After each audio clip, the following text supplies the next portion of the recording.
సంక్రాంతి అంటే చాలా సరదాగా ఉంటది కదా. ఇంటి ముందు రంగురంగుల ముగ్గులు, అందులో గొబ్బెమ్మలు, హరిదాసుల పాటలు, భోగి మంటలు, కోడి పందాలు, ఆకాశంలో రంగురంగుల గాలిపటాలు, చాలా బాగుంటది కదా. కానీ ఒక్క నిమిషం ఆలోచించండి, మనం ఆనందం కోసం ఎగరేసే ఈ గాలిపటాలలో మనం యూజ్ చేసే ఈ చైనీస్ నైలాన్ మాంజా ఒక పక్షి రెక్కలు తెంచగలదంటే మీకు తెలుసా? అవన్ శుభం తెలియని ఒక మోగజీవం ప్రాణాలు దిగలదంటే మీకు తెలుసా? ఇప్పుడే వస్తానని చెప్పి బండి మీద బయటికి వెళ్ళిన ఒక తండ్రి గొంతుకి ఉరితాడవగలదని మీకు తెలుసా?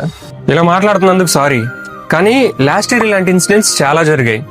మనం ఎగరేసే ఈ గ్లాస్ కోటెడ్ నైలాన్ మాంజా దారిని పోయే వారి ప్రాణాలకి శాపంగా మారకూడదు, అండ్ మన సరదా ఇంకొకరి ఇంట్లో విషాదాన్ని నింపకూడదు. నా రిక్వెస్ట్ ఏంటంటే, ఈ ఇయర్ నుంచి ఈ నైలాన్ మాంజాస్ కాకుండా కాటన్ మాంజాస్ యూజ్ చేద్దాం. అలాగే ఎవరి ప్రాణాలకి హాని కలగకుండా ఓపెన్ గ్రౌండ్స్ లోనే ఈ పతంగులని ఎగరేద్దాం. ఆల్సో ఈ గాలిపటాలను ఎగరేసిన తర్వాత ఇఫ్ ఇన్ కేస్ థ్రెడ్ తెగిపోతే అది కనుక మీ కనుచూపు రేడియస్ లో ఎక్కడన్నా పడితే దగ్గరికి వెళ్ళి ఆ థ్రెడ్ ని తీసి పక్కన పడేయండి. ఆల్సో మీరు దారిలో నడిచేటప్పుడు ఈ గాలిపటాల మాంజాస్ ఏమన్నా కనపడితే అవి తీసి పక్కన పడేసి వెళ్ళండి. So be cautious about these threads. ఈ వీడియోని మీ ఫ్యామిలీ మెంబర్స్లో షేర్ చేసి వాళ్ళని కూడా సేఫ్గా ఉండమని చెప్పండి. Happy Sankranti and thank you for watching.